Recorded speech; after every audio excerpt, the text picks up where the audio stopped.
Welcome to The Explainer. Today, we're going to crack open a legal time capsule. We're going to see exactly how a huge city was policed almost 100 years ago. All right, so how do you police a city from the past? Well, we're going to dive right in by looking at this foundational document, the Hyderabad City Police Act of 1348F. Think of this as the original blueprint for law and order in one of India's most important princely states. Okay, first things first, let's decode that title, 1348F. That sounds ancient, right? But it's not.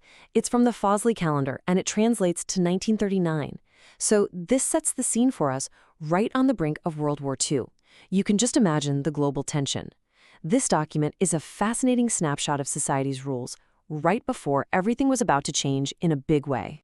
So let's talk about forging the police force. How was it all structured back then? Well, the Act lays out a super clear and very deliberate pyramid of power. You can see it right here. It's a classic pyramid structure. All the authority flows strictly from the top, all the way down. It starts with just one guy, a government appointee, who then gets to build his entire team. And from there, the whole city gets methodically carved up into divisions, then sections, and then beats. I mean, this was not about community policing, not at all. This was all about centralized control. And sitting right at the top of that pyramid, the commissioner of city police. I mean, just think about the incredible amount of power given to one single person. This officer had the authority to hire, to fire, to promote, to fine, basically to shape the entire police force. This idea of centralization, it was the absolute core principle of the whole act. Okay, so you've got all this power concentrated in one office. The big question is, how was that power actually used? How did it affect the day-to-day life of a bustling, vibrant city like Hyderabad? Well, the commissioner had a huge toolkit for keeping public order. And I mean huge. We're talking about everything from just directing traffic and licensing theaters, all the way to controlling public gatherings. He even had the power to silence music if it was considered a nuisance. On top of that, he could prohibit people from carrying weapons and even ban public meetings for up to a week. That's a significant amount of power to control any potential dissent. And get this. If things really escalated, the commissioner had the ultimate trump card. Section 33 is crystal clear about it. If the police force just wasn't enough to handle a situation, he could call in the military. Yep, that was the final backstop, the ultimate tool for maintaining state control. But okay, it wasn't just about big stuff like riots and processions.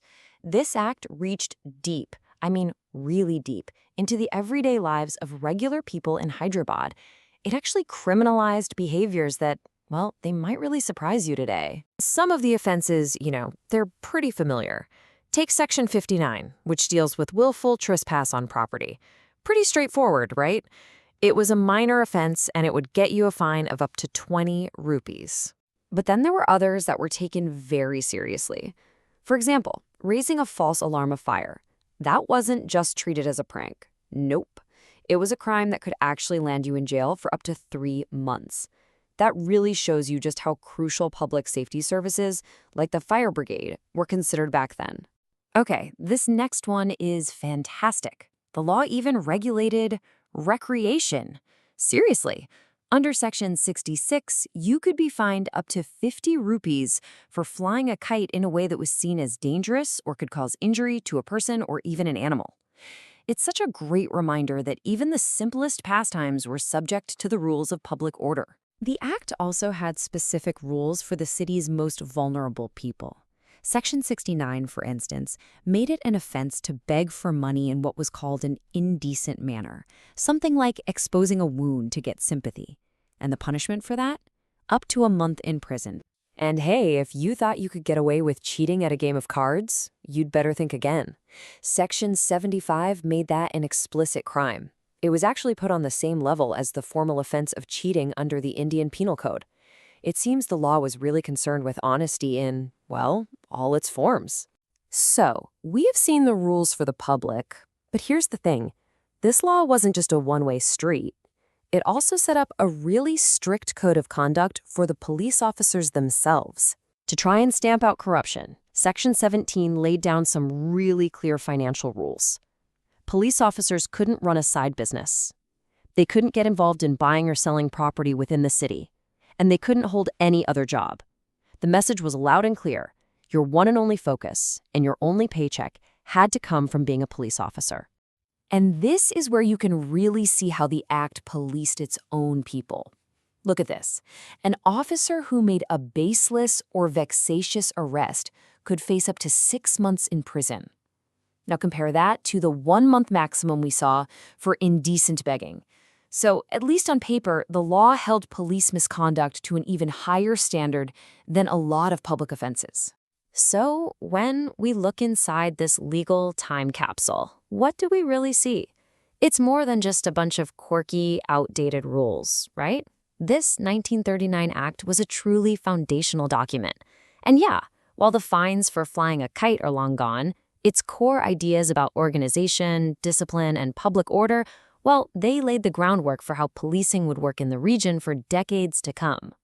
And all of this leaves us with a final, kind of provocative thought. Laws, when you think about it, are always a snapshot of their time. They reflect a society's priorities, its fears, its technology. This was the rulebook for 1939. So it makes you wonder, what will our rulebooks look like 80 years from now? What will future generations think when they look back at the laws we live by today?